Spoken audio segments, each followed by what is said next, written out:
Welcome to the Art Life Plan podcast, where we're all about art, creativity, and living your best life. Through stories, insights, and shared experiences, we'll discuss practical approaches to build a creative life for ourselves and our art practices. All right, let's just jump into it. Good hello, and welcome to episode 1 of Art Life Plan podcast. And in today's episode, we're going to discuss the myth of the perfect studio. This is one of those things that has sort of haunted me throughout my entire career and experiences within art, and I thought this would be a really good topic to just get started in. We often imagine our ideal studio space, but I'm wondering, is it really necessary for our artistic success? So that's what we're going to find out in this episode. Before we dive into the discussion, let's just take a moment to define what does it actually mean by having the perfect studio. I think for many artists, it might involve a large, well-lit room, high ceilings, ample storage, state-of-the-art equipment. It's the kind of studio we often see in the movies or we imagine in our dreams. But is it really essential to have such a space? Artists have created incredible works of art throughout history in a wide variety of spaces, from small apartments, converted garages, from makeshift corners in our shared spaces to outdoor studios. Art has been produced in every nook and cranny imaginable. From an art historical lens, some of our key players in art have started from just working in a garage space. And I thought this could be a really interesting starting point because I know, we tend to just grab the space that we have available. So let's just take a look and see, which modern and contemporary artists worked with that. I think the most iconic of these is our friend Andy Warhol, and he started his artistic career from a small garage called the Silver Factory. This served as his studio. It's a gathering space and hub for creativity and experimentation. Jean-Michel Basquiat initially also started creating art in his mother's garage. He transformed that space into a studio, and he later went on, of course, to achieve great success in the art world. Ed Ruscha, known for his paintings, drawings, and photography, began his career in a small garage in LA, and he used this space to create his early works, including his early word paintings. Before becoming a renowned abstract expressionist painter, Mark Rothko also started his journey in a garage. Are we noticing a trend here, everyone? What he did was he transformed the space into a studio where he developed his signature style of his large color-filled paintings.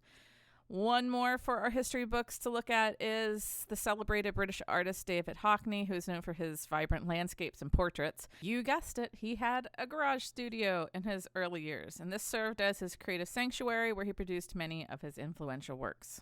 These artists demonstrate that creativity and artistic success can thrive in unconventional spaces, such as garages.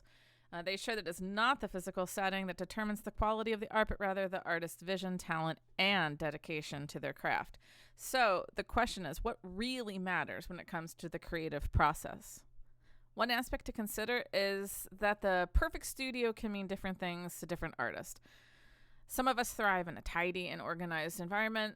Others of us find inspiration in the midst of chaos. It's important to understand what works best for you as an individual artist and to tailor your workspace accordingly.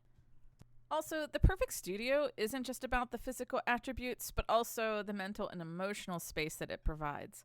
Your studio should be a sanctuary of some sort for you, a place where you can disconnect from the outside world and fully immerse yourself in your creative process. It should also be a reflection of your artistic journey and a space that sparks joy and inspiration.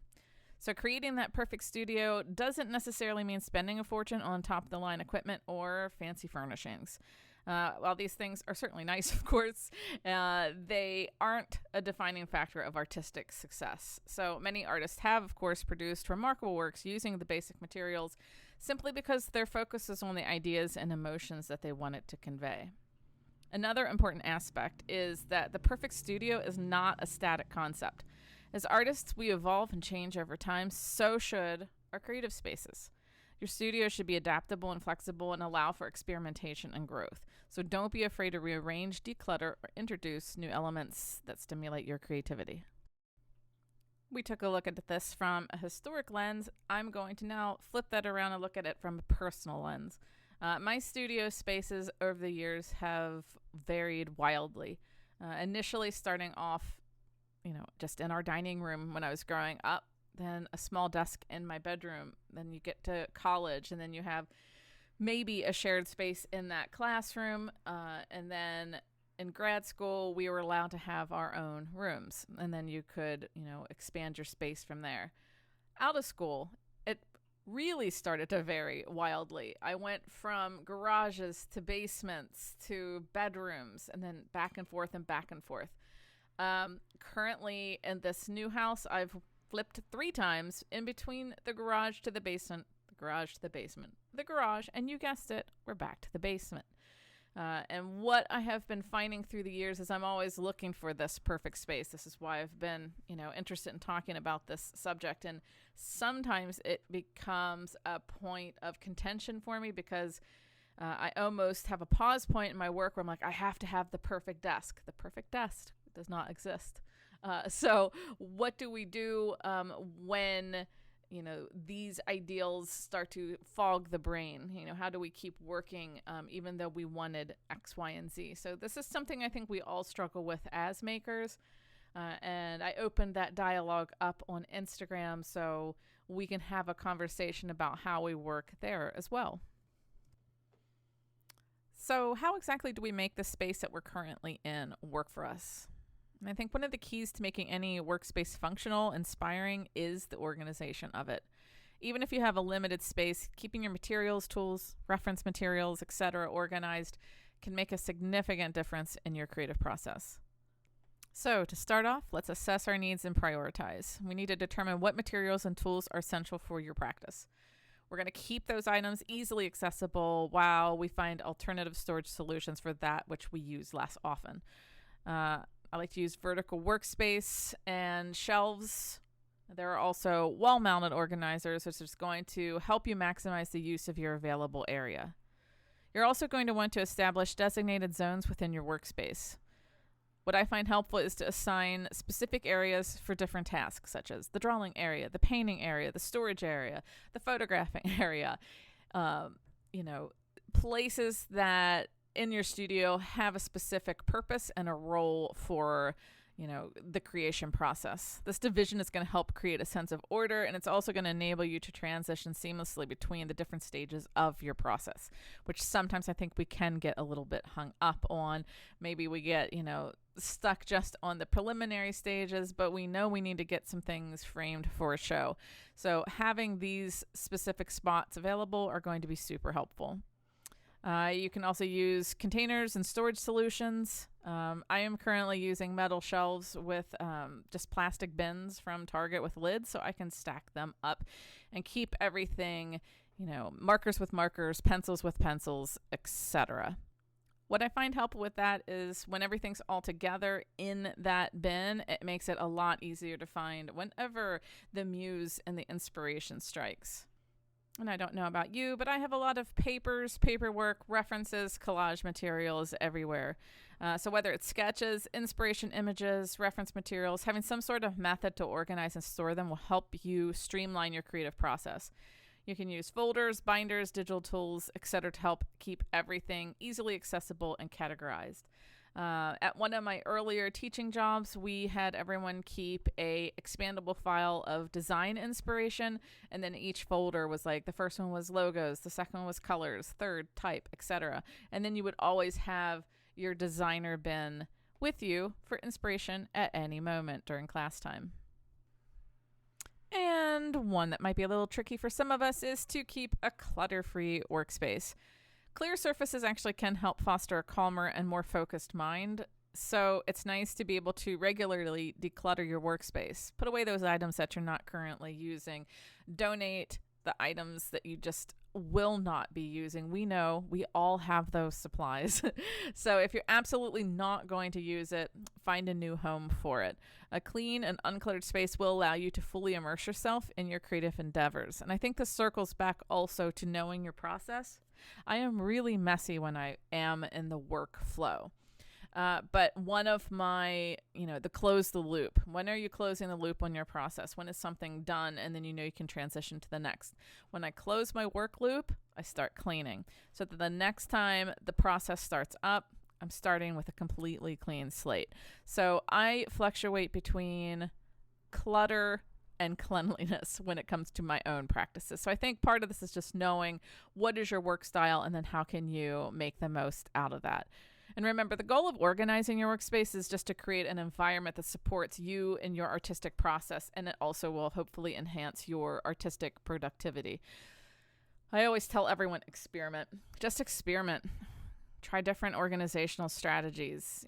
Try different file systems for your inspirations. Photograph it and put it on Pinterest.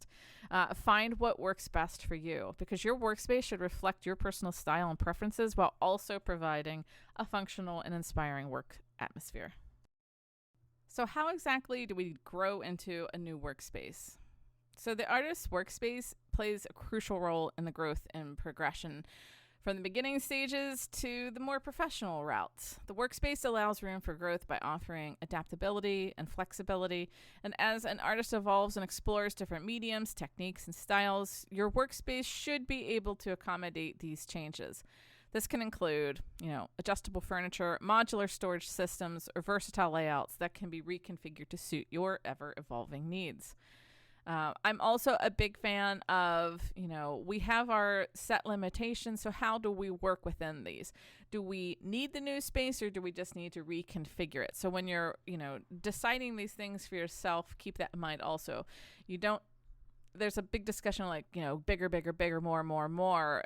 Sometimes that might be the case, but then sometimes it's just a reconfiguring of what you're currently in.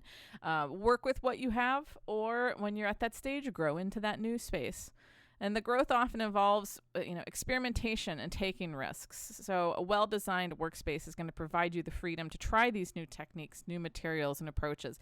Larger canvases. I know this is always a big one for artists. I want to work big, but what if you're working, at your dining room table? So that can be a little bit tricky. I'm not saying it's not doable, but it can be a little bit, of a limitation. So having this dedicated area for experimentation, where messiness and exploration is encouraged, allows for your artistic growth and discovery of new creative paths. And as you in your artist career progress, the volume of materials, tools, and references do tend to increase. So an organized workspace becomes essential for this workflow and productivity. It's going to allow for easy location of your materials, as well as saving valuable time and energy that can be devoted to your creative pursuits. An artist's body of work, as it expands, their workspace can incorporate areas for display. So one of my friends after grad school, she was more advanced in her career, and she actually integrated a small gallery into her space so that, clients could come and look at the work. And this is something that I always remember, and it is something that I would eventually be interested in growing into. But that was a really nice way to, showcase your work, but also have it on site. Another thing that's nice, if you have a little bit larger space, is hang up the work that you're currently working on so you can step back and check it out. See it in a line, arrange it in a grid. Is there similarities? Is there differences? That's a really nice way to be able to grow into the next stage of your artistic career. So sometimes just being able to step back and see the evolution of your work, it's going to inspire future growth. It's going to provide more insights into your development, and it's also going to maybe give you some motivation to explore new directions. Your workspace, I'm always an advocate for this, should be a source of inspiration for you. It should reflect your aesthetics and stimulate an environment that makes you want to go in and work. So surround yourself with your work, your reference materials, your objects of inspiration.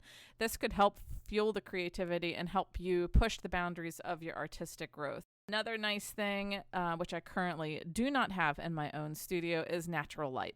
Natural light, some plants, some elements of nature is really nice to contribute to a positive and energizing atmosphere. So this just circles back to, while it's not necessary for your productivity, it is a nice to have. The artist space should adapt and evolve alongside your creative journey, and it should help provide the necessary tools, organization, inspiration, and comfort to facilitate growth from the early stages to the more professional ones. So by creating this environment of a nurturative artistic development, you can continue to push the boundaries, refine your skills, and reach new levels of your own personal artistic achievement. So if the perfect studio doesn't necessarily guarantee artistic success, what does? Ultimately, it's your mindset, the dedication and commitment to your craft that actually is going to be what truly matters. Ultimately, it's your mindset, your dedication and commitment to your craft that is going to truly matter. It's about the willingness to push boundaries, to explore new ideas, and also to embrace your creative journey with all of its ups and downs. Your studio is just a physical space. It's your artistic spirit is going to be what brings it to life. As we wrap up this episode, let's remember that the myth of the perfect studio is just that. It's a myth. The key lies in finding a space that nurtures your creativity, suits your individual needs, and also allows you to fully express yourself as an artist. So whether it's a corner of your bedroom, a shared studio, or a grand space all of your own, what truly matters is the art that you create and the impact you have on the world. Thank you for joining me today on the Art Life Plan podcast. I hope you found this exploration of the myth of the perfect studio enlightening and inspiring for your practice. Join me next time as we continue to delve into the fascinating world of art and creativity. Until then, keep pursuing your artistic journey and embracing the possibilities that lie within your